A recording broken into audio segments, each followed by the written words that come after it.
If you're going to change an area, you do three things. Number one, you focus on it and you get clear and compelling vision for what you want.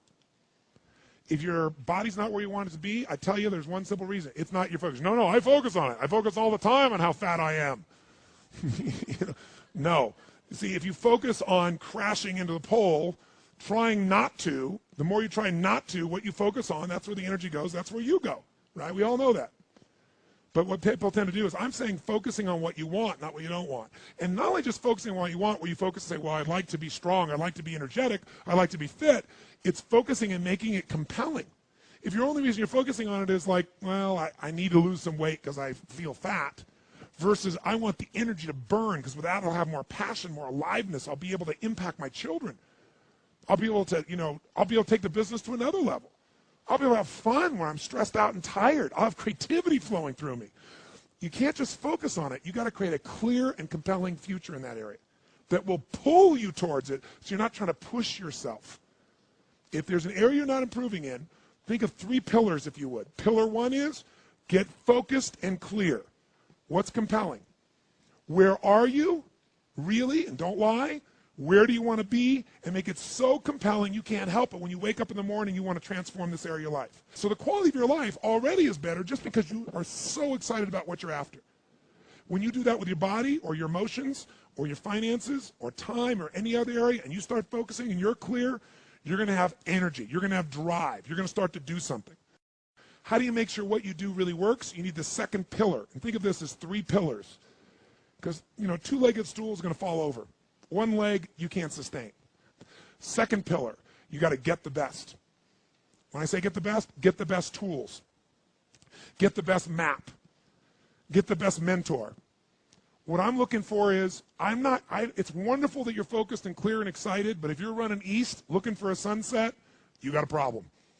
I don't care how much you believe, I don't care how much enthusiasm you have, you got the wrong tools. You got the wrong strategy. You got the wrong map. And so it's really critical in life, I believe, to get a map and get a mentor.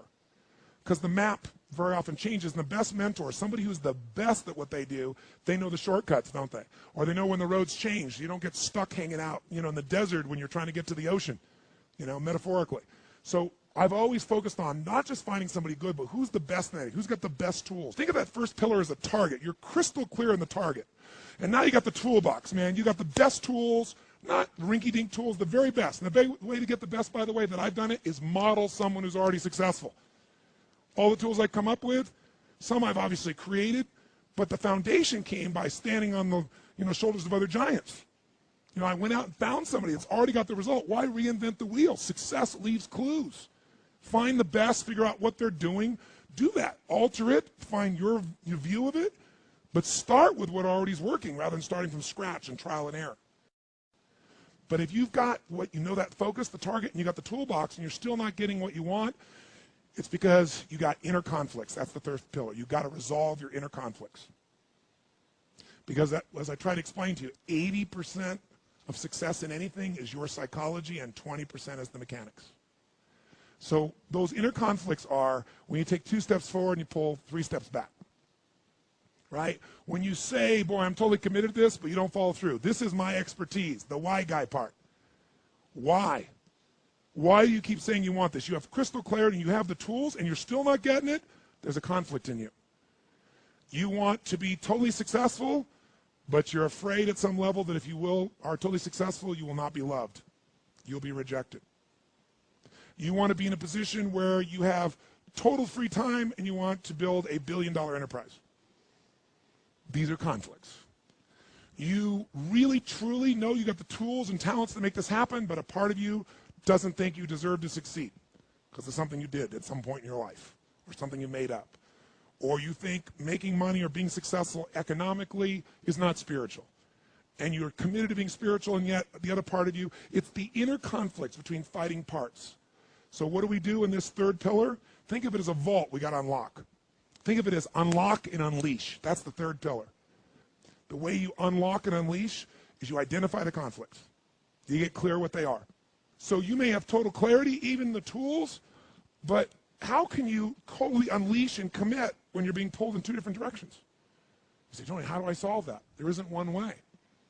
You've got to get clear about what's most important to you today, not what you think you should do based on an old blueprint, an old belief system, your parents, society, your friends. Otherwise, you'll succeed and not be fulfilled. So once you identify the conflicts, now what you got to do is align. Align your life with what you really value. Align your life with what is most important to you. And then once you are in a position where you're aligned, guess what you'll do? Take action. You won't even have to work at it. When everything's in alignment, there's nothing pulling you away, boom, you go for it. But when you say, I want a relationship, but at the same time, simultaneously, I want to be in a position where, I never have to, I only get what I want every moment, or I never have to commit to anything, then obviously you're never going to get there. That inner conflict must be resolved. Once you align and you take action, guess what's going to happen? You're going to achieve. And once you achieve, you succeed. When you succeed, I'll tell you what you got to add to it. Celebrate, right? And then contribute. Pay it forward, if you will, as corny as that sounds. Remember the movie? Pay it forward. Don't pay it back. Take what you've got, what you've learned, and bring it to someone else. And if you bring it to someone else, it continues that cycle of fulfillment, of joy, of meaning in your life. Everything works.